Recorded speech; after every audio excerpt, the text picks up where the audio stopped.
Leaving the Cotswolds, we headed back into Wales. This time, however, we were exploring northern Wales because it seems that my ancestors who had been centered around the Dennifer Castle area in southern Wales migrated to the Denbigh area of northern Wales. In our research for the trip, I came across information on a RAF museum in Cosford, England, that looked quite interesting. We are so glad we decided to take a slight detour to visit this museum. After an introductory room detailing British aviation history, you visit 4 different hangars displaying aircraft, missiles, and other devices from World War I, World War II, the Korean conflict, and the Cold War era. Not all the planes were in mint condition, but we got to see many of the legendary aircraft from these conflicts, including the oldest British Spitfire. This is one of the best collections of vintage planes I have seen, and I thought that the presentation was rather unique also. You pay a small fee to park your vehicle, but there is no admission to the museum. There is a sister museum in Colindale, which is in North London, that I have been told by friends is also worth the visit.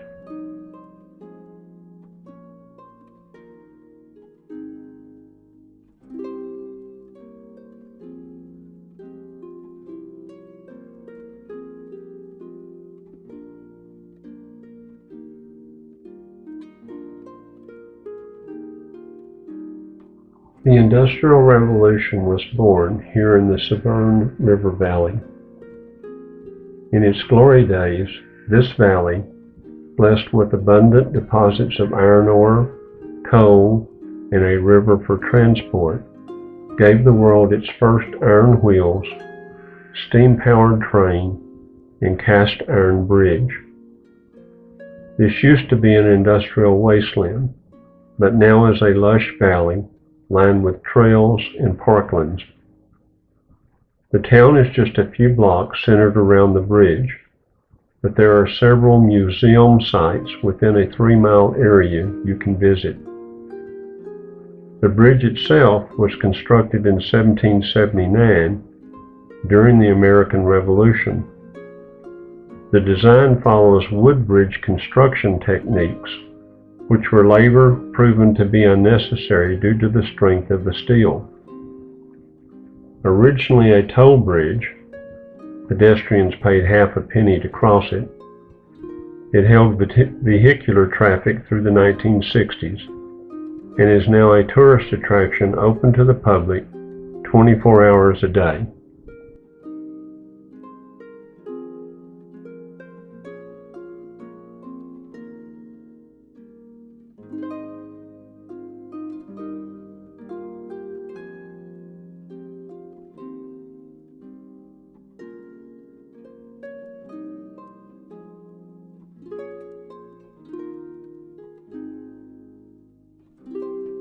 We arrived in Llangollen too early to check into our hotel.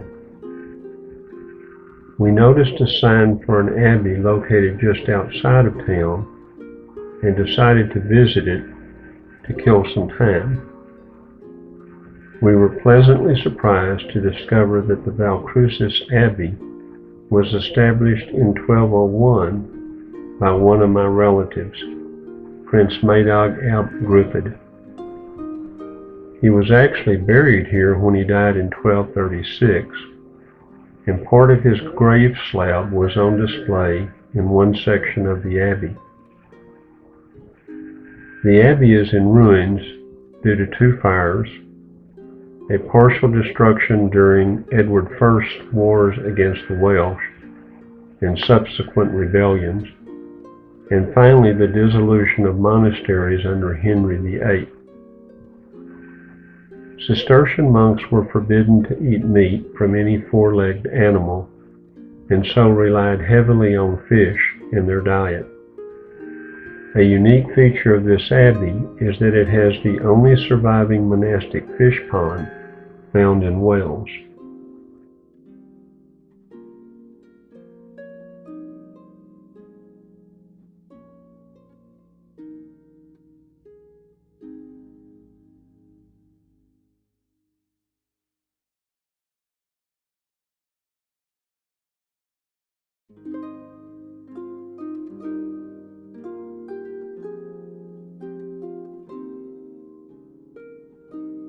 We chose Llangollen as an overnight stay due to its location along the Dee River.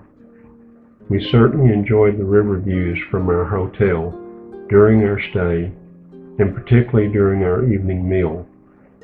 It was also enjoyable to see the steam-driven train go by during the afternoon. After dinner, we drove into town to walk around, but got drenched in a sudden downpour. We had left our umbrellas in the car. We drove to the outskirts of town to observe part of the Llangollen Canal. The World Heritage Poncelet Aqueduct is a short distance outside the town also.